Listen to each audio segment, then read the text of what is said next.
Bismillah. Bugun sizlar bilan IDC kitobimizni ko'rib chiqishni boshlaymiz. Demak, bizda birinchi mavzu natural sonlar va ular ustida amallar. Demak, natural sonlar deb nimaga aytiladi? Natural sonlar deb sanashda ishlatiladigan sonlarga aytiladi. Demak, misollarni ko'rib o'tamiz. Birinchi misolda qaranglar 18 minus 3 kara 2 deyapti. Demak, 18 ni o'zi turadi. 3 kara 2 miz 6 bo'ladida, ayirib yuborsak 12 bo'ladi. Demak, 4-chi misolda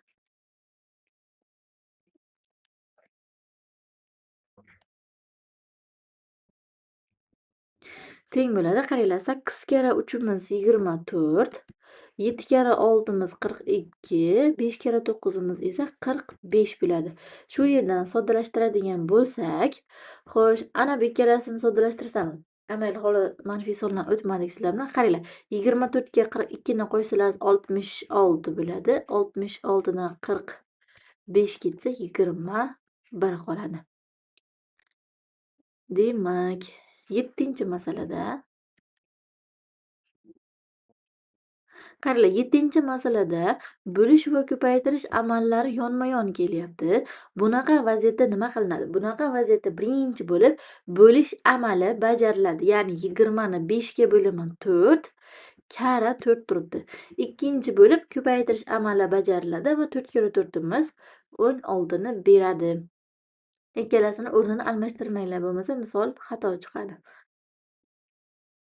11-chi masalaga qaranglar.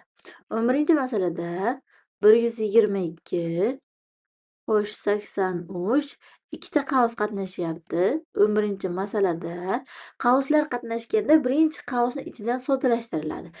Bu yerda esa ikkita qavs qatnashyapti. Demak, birinchi bo'lib eng ichkaridagi qavsni bajaramiz. 122 ni o'zi 83 ni ham o'zi ayrilgan 25 dan 12 ketsa 13 qoladi. Demak, 122 ni o'zi qavsni ichini soddalashtirsak, qavsdan 70 chiqadi bizga.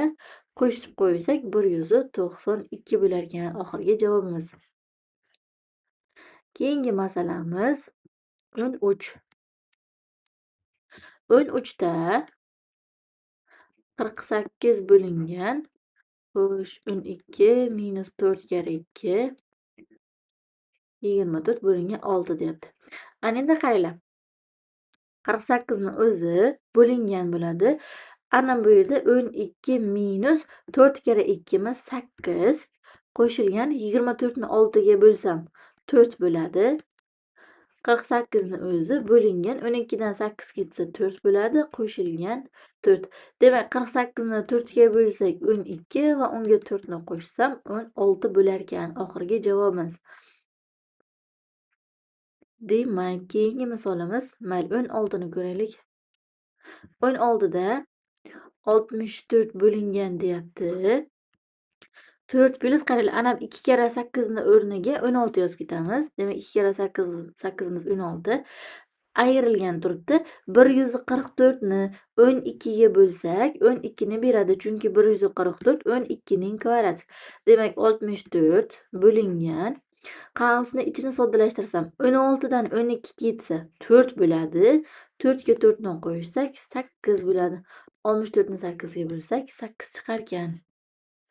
Demak, 20-chi masalagacha xuddi shunday soddalashtirish kerak, hisoblash kerak. Demak, 20 156 taqsim 2 minus 18 xo'sh bo'lingan 2 deyapti.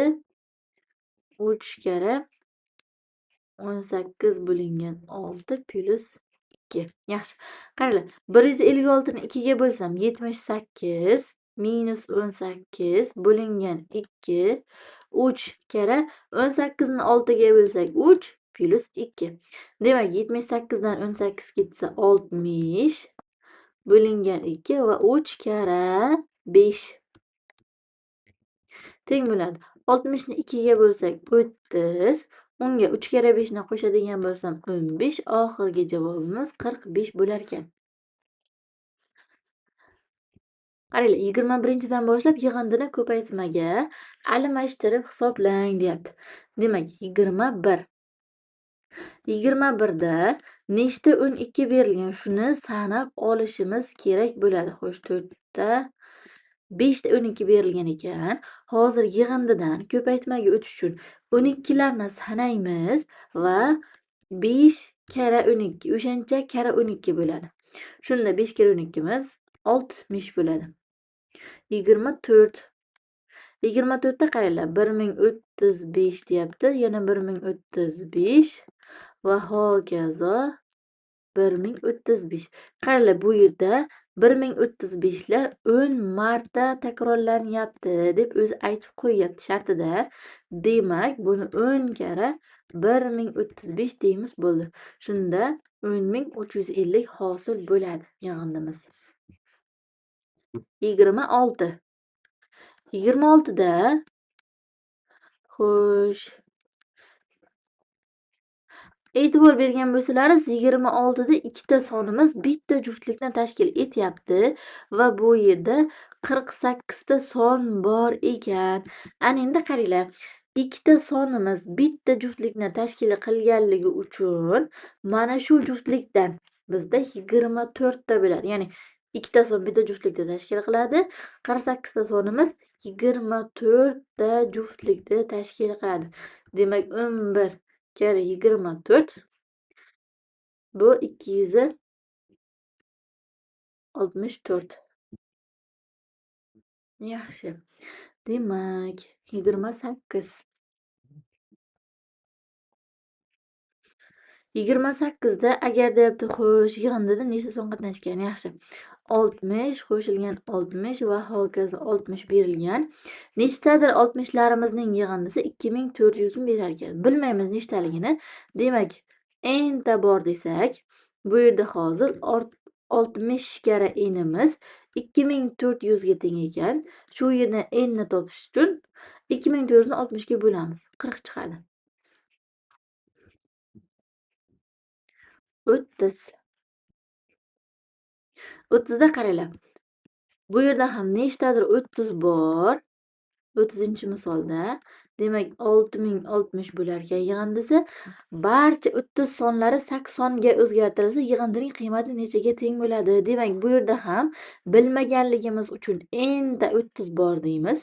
Demak, n kara 30imiz 6060 bo'lar ekan. Shu yerdan n'ni topadigan bo'lsak, bu 202 ta. Demak, 202 ta 30 soni bor bu yerda. Ana endi mana shu 30lar 80 ga almashtirilsa, yig'indining qiymati qanchaga teng bo'ladi deyapti. Demak, 80larimiz 202 ta ekan. Bu yerdan 80 kara 202 deymiz. Shundan xo'sh, 160 16160 bo'lar ekan oxirgi javob. Yaxshi.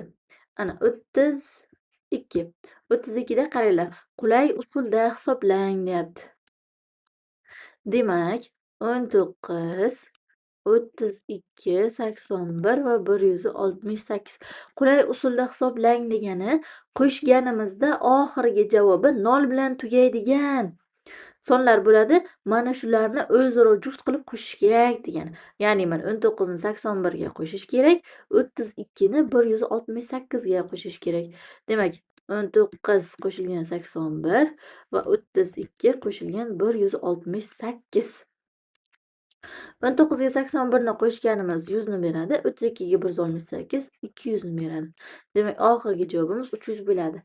Agar mana qaranglar, birdaniga shuni to'g'rilikcha qo'shib ketsalar ham bo'ladi, bo'lmaydi emas, lekin faqat ozgina ko'proq vaqt ketadi sizda.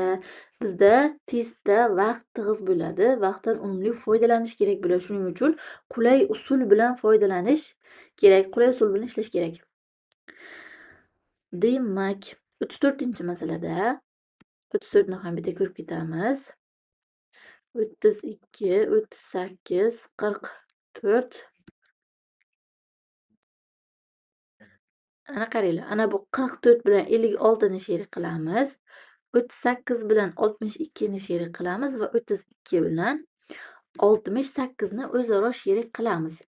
Demak, 32 ga 68, 38 ga 62 va 44 ga 56. Bular ikkalasi yig'indisi 100 ni beradi. Bu ikkalasining ham yig'indisi 100 ni beradi. Bu ikkalasi ham bizga 100 ni beradi. Demak, 3 ta 100imiz 300 bo'larkan. 36. Qulay usulda hisoblanyapti. Demak, 36 da ham osonroq usul bilan hisoblashimiz kerak. 47 karra 52 va 47 karra 48. Qaranglar, ana shu ikkita juftlikda, mana shu juftligimizda bir xil bo'lgan ifoda, ya'ni ana bu 47 ni qavsdan tashqariga chiqarib olamiz. Shunda qavs ichida nima qoladi? Birinchi ifodamdan 47 chiqib ketadi, 52 ni o'zi qoladi. Qo'shilgan yig'indi turadi. Ikkinchi ifodamdan ham 47 chiqib ketgandan keyin faqatgina 48 ni o'zi qolib ketadi. Demak, 47 karra qavsni ichi bizga 100 ni beradi. Demak, 4700 ekan. 38. 356 73. Xo'sh, 73 karra 644. Yaxshi. Bu yerda qaranglar, xohlasalaringiz 356 borlarini bitta juft qilsalaringiz bo'ladi. Xohlasalaringiz mana 73 lar borlarini bitta juft qilsalaringiz bo'ladi. Bu ixtiyoriy tanlov o'z qo'llaringizda. Biz hozir 356 bilan 644 borlarini bitta juft qilamiz. Demak, mana bu ikkalasi bitta juft bo'ladi, bu ikkalasi bitta juft bo'ladi. Demak, 356 ni chiqarib olsam, ana bu ifodamdan 356 chiqib ketadi-da, 73 ning o'zi qoladi. Qo'shilgan bu mana buni ikkinchi sherigi bu bo'lganligi uchun bu ifodamdan ham 356 tashqariga chiqib ketsa, 27 ning o'zi qoladi qavsning ichkarisida. Qo'shilgan bu ikkalasidan endi 644 ni qavsdan tashqariga chiqarib olaman. Demak, birinchi ifodamdan 27 qoladi. Ikkinchi ifodamdan 73 qoladi. Bo'ldi. Demak, 356 karra 100, 644 karra 100. Bular ikkalasidan ham ana endi 100 ni qavsdan tashqariga chiqarib olsak, birinchi ifodamizdan 356, ikkinchi ifodamizdan 644 qoladi. Bu ikkalasining yig'indisi esa bizga 1000 ni beradi va 100 karra 1000 imiz 100 ming bo'ladi. Bo'ldi. Demak, keyingisida qaranglar. Xo'sh, keyingisi bular hammasi o'xshash ekan. Hammasi oson. Qaranglar, bitta 42 ni ko'rib beraman. 42 da 28 karra 43 deyapti. 57 karra 81, 43 karra 72 va 57 karra 19 deyapti. Demak, 43 borlarni bitta juft qilamiz, 57 borlarini bitta juft qilamiz. Demak, 43 borlarni bitta juft qilib, 43 ni qavsdan tashqariga chiqarib olsam, birinchi ifodamdan bizga 28 qoladi. Ikkinchi ifodamizdan esa 72 ning o'zi qoladi. Qo'shilgan ana endi 57 borlarini bitta juft qilamiz va 57 ni qavsdan tashqariga chiqarsak, birinchi ifodachamizdan 81, ikkinchi ifodachamizdan 19 qoladi qavsning ichkarisida va 43 edi. Ketib qoldi. Demak, 43 karra 100 va 57 karra 100 bo'lar ekan. Bular ikkalasidan ham ana endi 100 ni qavsdan tashqariga chiqarsak, qavsning ichkarisida 43 plus 57 qoladi va bu 100 karra 100 bo'lib bizga 10.000 ni beradi. Demak, keyingi masalamiz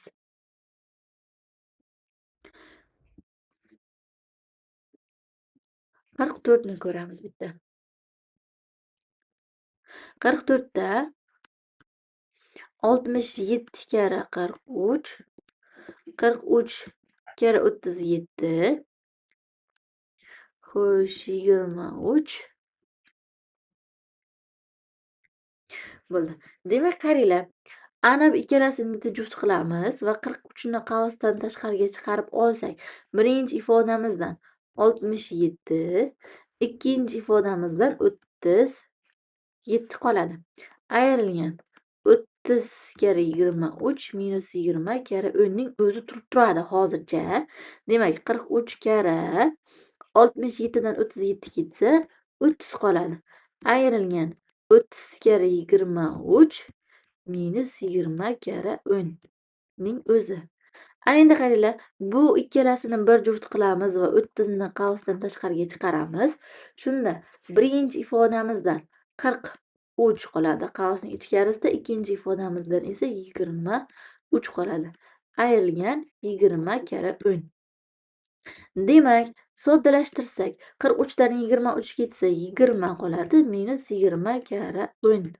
Bundan ham ikkalasidan 20 ni umumiy ko'paytuvchi qilib qavsdan tashqariga chiqarsak, birinchi ifodadan 30 qoladi bizga, ikkinchi ifodadan esa 10 qoladi. Bu yerdan qaranglar, 20 karra 20 hosil bo'lyapti bizda va bu 400 ni beradi.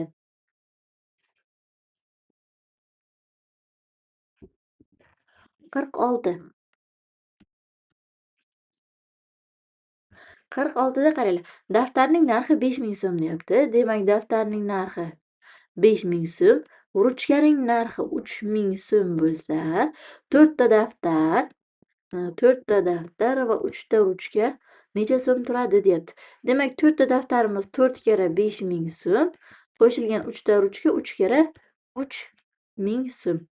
Demak, 4 karra 5000 20 ming, unga 9000 ni qo'shadigan bo'lsak, 29000 so'm turar ekan. 47. 47 da bolaning yoshi onasining yoshidan 24 ga kam. Ya'ni bolaning yoshi onasining yoshidan 24 ga kam. Otasining yoshi esa onaning yoshidan 5 ga ko'p deyapti. Agar bolaning yoshi 12 da bo'lsa, otaning yoshini toping.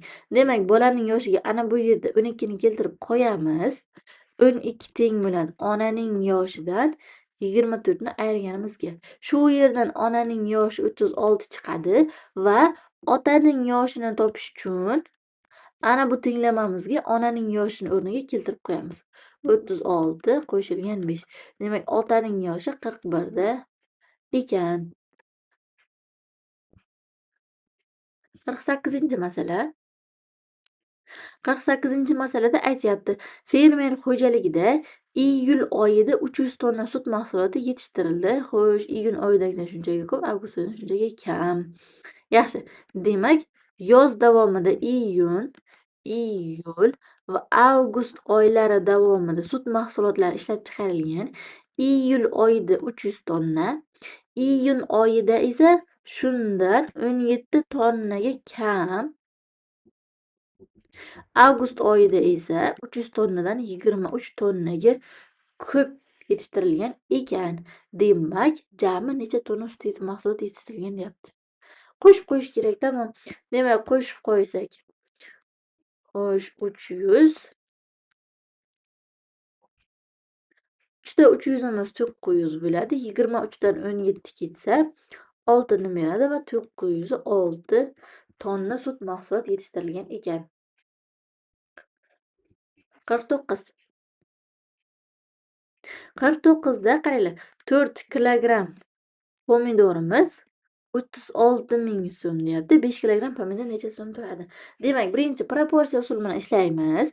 4 kilogramm pomidor 36.000 so'm bo'lsa, 5 kilogramm pomidor x so'm deymiz. Shu yerdan x ni topish uchun qaychi usuldan foydalanamiz? Ya'ni 5 ni 36.000 ga, x ni esa 4 ga ko'paytiramiz.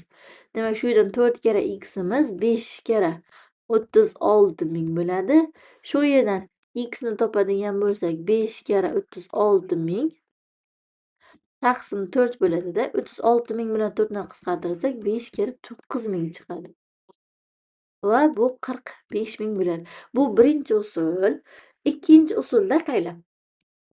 4 kilogramm pomidorning har bir kilogrammi A so'mdan bo'lsa, jami 4 kilogramm pomidorimiz 36 ming so'm.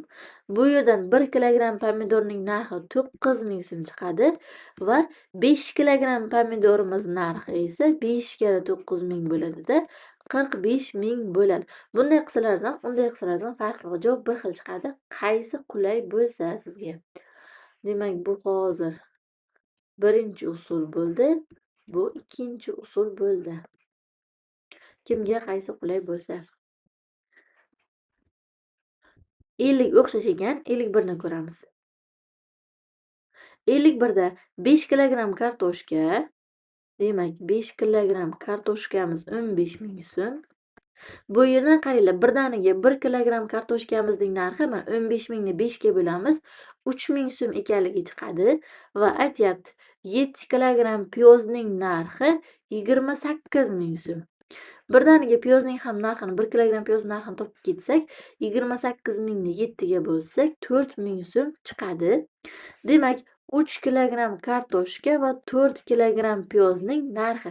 3 kilogramm kartoshka 3 kara kartoshkaning narxi 3 ming so'm va 4 kara piyozning narxi 4 ming so'm. Demak, 9 mingga 16 mingni qo'shadigan bo'lsa, 25 ming so'm bo'lar ekan. 52. 52 da qaranglar. Ozod har kuni 36 kilometrdan yo'l bosib, manzilga 10 kunda yetib bordi. Demak, Ozod har kuni 36 kilometrdan yo'l yurib, jami 10 kun yurganda, opchiy hisobda 360 kilometr masofa yurdi. Ana endi aytyapti, agar Ozod dastlabki manzilga 9 kunda qaytib kelmoqchi bo'lsa, ya'ni ana bu 360 kilometr masofamizni 9 kunda bosib o'tmoqchi bo'lsa, u bir kunda o'rtacha qancha yo'l bosishi kerak deyapti. Demak, 360 kilometrni 9 kunga bo'lamiz. Bir kunda o'rtacha 40 kilometr masofa bosib o'tishi kerak ekan. Yaxshi. Demak, 53 o'xshash ekan, 54 ni ko'ramiz. 54 da Jasur har kuni 36 kilometr. Demak, Jasur har kuni 36 kilometr. Ozod esa har kuni 48 kilometr masofa bosadi. Agar ular bir vaqtda bir joydan yo'lga chiqsa, 288 kilometr bo'lgan masofaga qaysi biri oldinroq yetib boradi? Necha kun oldinroq yetib boradi deyapti. Yaxshi. Demak, ular ikkalasi ham 288 kilometr bo'lgan masofani bosib o'tishadi. Demak, Jasur har kun 36 kilometrdan bosib o'tsa, T1 vaqtda bosib o'tadi. Shu yerdan T1 ni topsak, 36 bu yoqqa bo'lish bo'lib o'tadi-da. 288 ni 36 ga bo'lsak, 8 kun vaqt ketadi. Ozodga esa mana shu 288 kilometrni bosib o'tish uchun T2 vaqt kerak. Shu yerdan T2 ni topadigan bo'lsak, 6 kunda bosib o'tar ekan. Yaxshi, necha kun oldinroq bosib o'tadi deyapti. Yana qaysi biri oldinroq yetib boradi? Aniqki, birinchi bo'lib Ozod manzilga yetib boradi, chunki u 6 kun yuryapti. Necha kun oldinroq boradi? 2 kun oldinroq boradi. Demak, 55. 55 da usta bir kunda 24 ta detal tayyorlaydi. Usta 6 kunda nechta detal tayyorlasa, demak, usta 6 kunda har kuni 24 tadan detal tayyorlasa, 6 kere 24 ta detal tayyorlaydi. Shogirdi 8 kunda shuncha detal tayyorlaydi. Demak, 8 kere x. X bu shogirdning nechta detal tayyorlashi. Shu yerdan x ni topsak, 6 kere 24 taqsim 8 deymiz. Bular qisqaradida 3 qoladi. Xo'sh, 6 kere 3 18. Demak, shogird 18 ta detal tayyorlar ekan. Usta va shogird birgalikda ishlab 3 kunda nechta detal tayyorlashadi deyapti. Qaranglar, jami A ta detal tayyorlashsa, 3 kunda ikkalasi birga ishlagani uchun ularning bajargan ishlari umumiy, ya'ni nechta detal tayyorlasa, mana shu yig'inda qo'shiladi. jami so'ralganligi uchun. Demak, 3 kara 42 deymiz. 6 126 ta detal tayyorlashar ekan usta va shogird 3 kunda. 57-masala. 57 da 40 soni deyapti. Dastlab 5 marta. Qaranglar, 5 marta deganlik uchun ko'paytiriladi. Demak, 5 ga ko'paytiramiz, 200 hosil bo'ldi. Keyin yana 80 ga orttirildi. Ga orttirildi degan uchun qo'shiladi.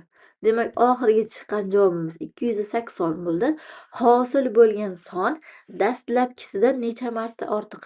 Dastlabkisidan necha marta ortiq deyapti. Demak, necha marta deganligi uchun bo'lamiz 40 ga va 7 marta ortiq bo'ladi. 59. 24 va 8 sonlarning ko'paytmasiga teng bo'lishi uchun 120 ga qanday sonni qo'shish kerak? Yaxshi. Qaranglar, 24 va 8 sonlarning ko'paytmasiga teng bo'lishi uchun 120 ga qanday x sonni qo'shamiz? Bo'ldi, shuni x ni topish kerak. Demak, 24 kira 8 imiz 192 bo'ladi. 120 qo'shilgan x. Bu yerdan x ni topadigan bo'lsa 72 chiqadi. 61. 61 da qaranglar, berilgan qo'sh tengsizliklarni qanoatlantiruvchi barcha natural sonlarni yozing deyapti. Demak, 1 dan katta yoki teng n deyapti, kichik yoki teng 9 dan. Demak, qaranglar, ana bu kichik belgisi ostida teng degan belgi, ya'ni chiziqcha borligi uchun 1 va 9 yechimlar orasida bo'ladi. Ya'ni n 1, 2, 3, 4, 5, 6, 7, 8 va 9 sonlarini qabul qila oladi. 63 da qaranglar. 3 dan katta n deyapti, kichik yoki teng 8 dan.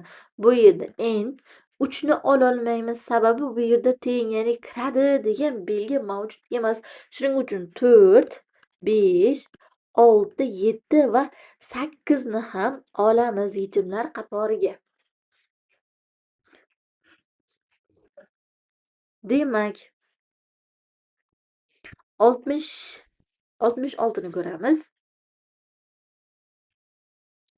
1, 2, 3 va hokazo 45, 46. 1 dan 46 gacha sonlarni qator yozib chiqqan. Qaranglar. Xo'sh, quyida berilgan qatorda nechta natural son qatnashgan deyapti. Demak, 1 dan 46 gacha natural sonlarni yozib chiqqan. Bu yerda aniq 46 ta son bo'ladi. Bitta-bitta 1, 2, 3, 4 desalardan baribir 46 ta son bo'ladi. Ana endi 67 ga qaranglar. 67 da 5, 6, 7 va hokazo 99, 100. Ana endi e'tibor beramiz. Agar mana shu sonlar qatori 1 dan boshlangan deydi. 1 dan boshlangan deydi. Bu yerda jami 100 ta son bor derdik, lekin boshdagi ana bu 4 ta sonni olmagan.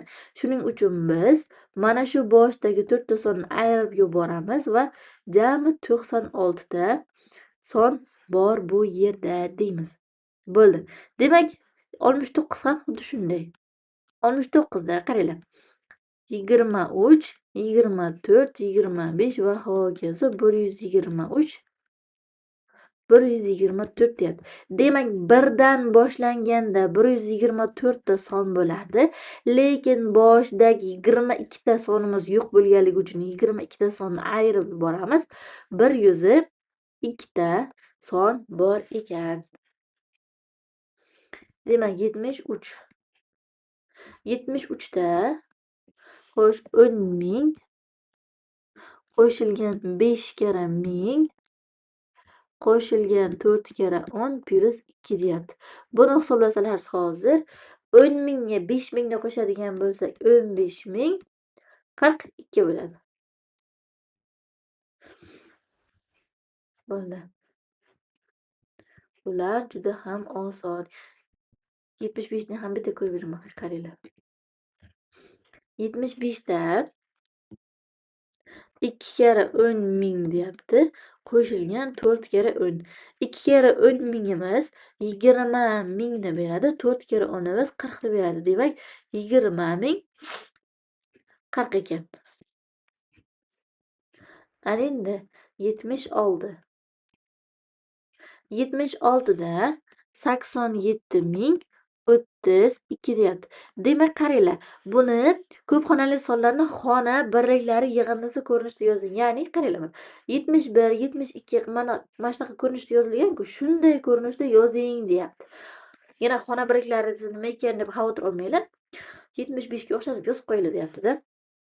Demak, nima qilamiz? 8 karra deyman, 1 qo'yaman va 8 dan keyin nechta son borligini sanayman. 1, 2, 3, 4 ta son bor.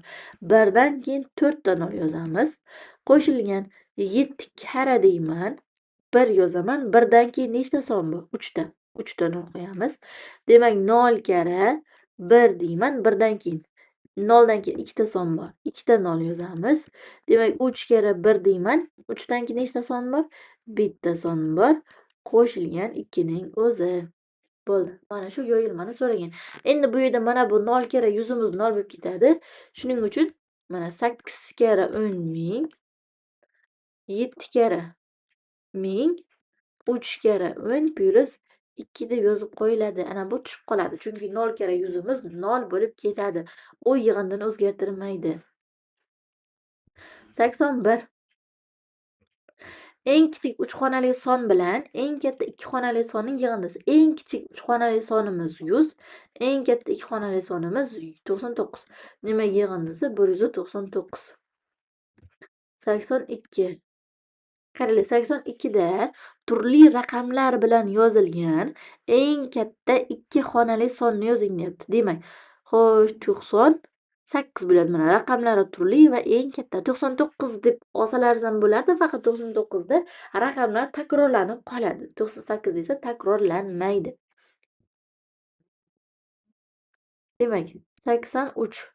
Qaranglar, nechta 2 xonali son chapdan o'ngga va o'ngdan chapga bir xil o'qiladi? Bular bir xil sonlarda. Mana 11, 22, 33, 44 va hokazo 99 gacha. Bular 9 ta. Demak, xo'sh, 84. Turli raqamlar bilan yozilgan eng katta 3 xonali son. Eng katta degani uchun birinchi xonaga eng katta sonni qo'yamiz, ikkinchi xonaga undan bitta kichigini, uchinchi xonaga ham undan bitta kichigini qo'yamiz. Demak, 987 ekan. 87. 87 da 3042 sonidan katta va 6 raqami bilan tugaydigan eng kichik 4 xonali son. 3046. Bo'ldi. Qaranglar, 3056, 3066, 3076 deyishlari ham mumkin edi, ammo bizdan eng kichigini so'ragan. Shuning uchun ana bu ikkini o'chirib shunchaki olti yozib qo'ydik. Tamom, 3046. Xo'sh, 88. 88 da qaranglar, barcha raqamlar yordamida ularni takrorlamasdan yozilgan eng katta va eng kichik 10 xonali son. Demak, eng katta sonimiz, qaranglar, eng katta raqamdan kichkina raqamgacha ketma-ket yozib qo'yamiz. 9, 8, 7, 6, 5, 4, 3, 2, 1, 0. Bu eng kattasi, eng kichigi esa 0 dan boshlashim kerak, lekin son 0 dan boshlanmaydi. Shuning uchun 0 dan keyingi eng kichik raqam 1 dan boshlaymiz va 1 dan keyin 0 ni qo'yamiz. Chunki eng kichigini so'ragan. 1 dan keyin 2 ni qo'ysak, u katta bo'lib ketib qoladi. Shuning uchun 0, 2, 3, 4, 5, 6, 7, 8, 9. Bu eng kichigi. Demak, 89. 89 da 3 va 4 raqamlaridan foydalanib nechta 2 xonali son yozish mumkin deyapti. Raqamlar takrorlanishi mumkin deb qo'yapti. Qaranglar. Demak, birinchi usulda 33, 34, 43, 44 deb raqamlarni yozamiz. Bunda 4 ta son chiqadi. Yaxshi. Ana endi ikkinchi usul. Ikkinchi usulda qaranglar. Bizga ikkita son berilgan va ikki xonali son tuzing deyapti. Ana endi qaranglar. Xo'sh, raqamlar takrorlanishi mumkin deyapti. Xo'sh, birinchi xonaga biz nechta raqam qo'yishimiz mumkin? 3 va 4 ni, ya'ni ikkita raqam qo'ya olamiz. Ikkinchi xonaga ham raqamlar takrorlanishi mumkin degani uchun ikkita raqam qo'ya olamiz, ya'ni 3 va 4 ni. Bizda ikkita imkoniyat bor, demak 2 kara 2 miz 4 ta son tuzishimiz mumkin. Qaranglar endi, bu hozir ikkita usul ko'rdik sizlar bilan. Birinchi usulda o'sha sonlarni yozasiz topib, ikkinchi usulda mana bunaqa aylanacha qilib olib ishlaysiz. Bu nima deydi, kombinatorikaga o'xshab ketadi, lekin ja kombinatorika emas, osonroq. Ana endi qaranglar, mana shu ikkita usuldan ikkinchi usulimiz nisbatan oson, chunki agar hozir bizga ikkita son beryapti misol shartida. Agar 3 ta, 4 ta, 5 ta, 6 ta son beradigan bo'lsa, ulardan hosil bo'ladigan, mana tuziladigan sonlar, 5 xonali, 6 xonali sonlar nechta deb so'rasa, u juda ham murakkab bo'lib ketib qoladi. Endi ja murakkab bo'lmaydi, mana bu yerda yozadigan sonlaringiz ko'payib ketadi. Ularni agar bittasi esingizdan chiqib qolsa ham, bittada desangiz ham xato bo'lib ketadi ularning soni. Shuning uchun ana bu ikkinchi usulni yaxshilab o'rganib olganlaringiz qulay bo'ladi siz uchun. Demak, 91. 91 da qo'shiluvchilardan biri 18 ga, ikkinchisi xo'sh 16 ga oshirsa, yig'inning qiymati qanchaga oshadi? Demak, bizda mana shu yig'indi bor. Qo'shiluvchilardan birini 18 ga, ikkinchisini 16 ga oshirsak, yig'indi qanday o'zgaradi? Demak, A plus B plus 34 bo'ladi. Mana buni C deb keltirib qo'ysak, C plus 34 bo'ladi. Ya'ni yig'indimiz 34 ga oshadi. Yaxshi. 92. 12 ta sonning yig'indisi 100 ga teng ekan. Demak, 12 ta sonning yig'indisi 100. 12 ta. Endi qaranglar, agar har bir qo'shiluvchi 5 ga orttirilsa, yig'indi nechaga teng bo'ladi? Demak, har bir qo'shiluvchi 5 ga orttirildi degani yig'indiga 12 ta 5 ni qo'shdik degani. Bu 100 ni beradi. 100 qo'shilgan 12 kara 5 imiz 60 bo'ladi-da, 100 60 bo'lar ekan yig'indi. Demak, 95. 95 da 1 dan 20 gacha bo'lgan sonlar ketma-ket bitta son kabi yozildi. Demak, 1, 2, 3, 4 va hokazo 9 gacha yozilgan va 10, 11 va hokazo 19, 20 gacha yozilgan. Necha xonali son hosil bo'ladi deyapti. Qaranglar, 1 dan 9 gacha raqamlar bir xonadan son egallaydi, ya'ni 9 ta raqamimiz bittadan xona egallaydi. Undan keyin 10 dan boshlab 20 gacha 11 ta sonimiz ikkitadan xona egallaydi. Demak, 9 ga 22 ni qo'shamiz. 31 xonali son hosil bo'lar ekan. 97-misolga qaranglar. Demak, aytyapti 1, 2, 3, 4 raqamlaridan foydalanib nechta turli raqamli 4 xonali son hosil qilish mumkin? Demak, bizda 4 ta son beryapti va mana shular yordamida 4 xonali son hosil qilishimiz kerak. Ana endi 4 xonali son hosil qiling deganligi uchun 4 ta aylanacha chizib oldik. Demak, birinchi xonaga biz 4 ta raqam qo'yishimiz mumkin. Xo'sh, endi ikkinchi xonaga esa 3 ta raqam qo'ya olamiz. Sababi turli raqamli deyapti. Ya'ni birinchi xonaga qo'ygan sonimni ikkinchi xonaga qo'ya olmayman. Shuning uchun ikkinchi xonaga qo'yishimiz mumkin bo'lgan raqamlar soni bittaga kamayadi. Uchinchi xonaga esa ikkita raqam qo'ya olamiz. Oxirgi xonaga esa faqatgina bitta raqam qo'yishimiz mumkin. Ana endi jami nechta son borligini topish uchun mana shularni ko'paytirib qo'yamiz. Demak, 24 bo'lar ekan. 98 da qaranglar.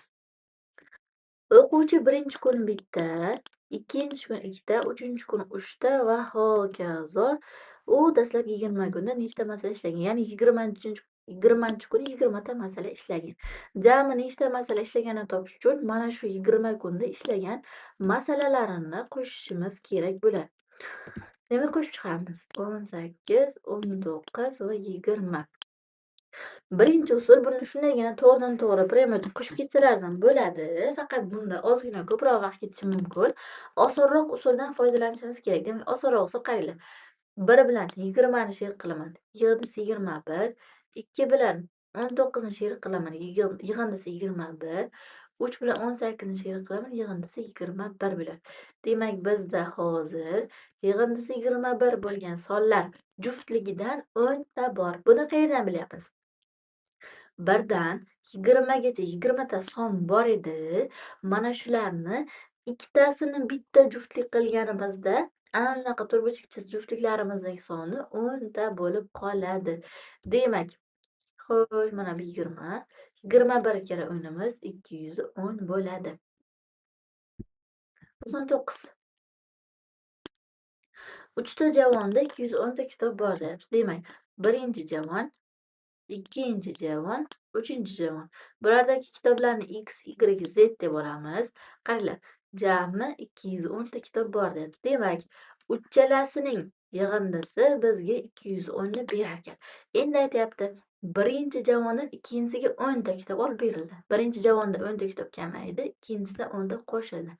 Ana endi ikkinchi javondan uchinchi kitobga 20 ta kitob olib berildi. Bu degani ikkinchi javondan 20 ta kitob kamayadi, uchinchi javonda 20 ta kitob ortadi.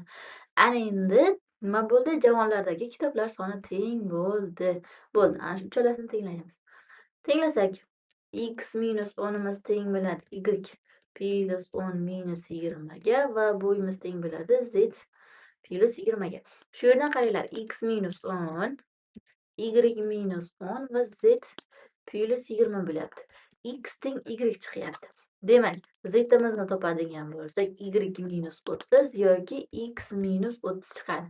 Ana endi, ana bu birinchi topib olgan tenglamamizdan foydalanamiz. X, y-ning o'rniga ham x ni qo'yaman. Demak, y-ning o'rniga ham x ni qo'yamiz. Z-ning o'rniga x minus 30 ni qo'yamiz. Teng ekan 210 ga. Bu yerda 3x teng bo'ladi. 30 bu yoqqa o'tgan, 30 bu yoqqa o'tkazamiz, xullas 240 bo'ladi. Bu yerdan x'imiz 80 chiqadi. Y-imizdan 80 bo'ladi va z'imiz x minus 30, ya'ni 50 bo'ladi. Bo'ldi. Mana shuni so'ragan ekan. 100 da qaranglar. 100 da 387, 9, 143. Yaxshi. Mana shu sondan shunday 3 ta raqam o'chirildiki, natijada eng katta son hosil bo'ldi. Hosil bo'lgan sonni toping deyapti. Qaranglar, eng katta son hosil bo'lishi uchun mana shu sonning birinchi xonasida turgan raqam eng katta raqam bo'lishi kerak. Bu yerdagi eng katta raqamimiz 9. Demak, 9 bilan boshlangan son biz hosil qilgan eng katta son bo'ladi. Shuning uchun ana buni shunday o'chirib qo'yamiz, bo'ldi. Bizda 9143 soni hosil bo'ladi. Bo'ldi. Demak, davomi qaranglar, iqtidorli o'quvchilar uchun degani ekan. Buni alohida video qilamiz. Bizni kuzatishda davom eting. Keyingi videolarni ham kuzatib boring. Kanalimizni do'stlaringizga ham ulashib qo'yishni unutmang. Like bosing, kommentariy yozing. E'tiboringiz uchun rahmat.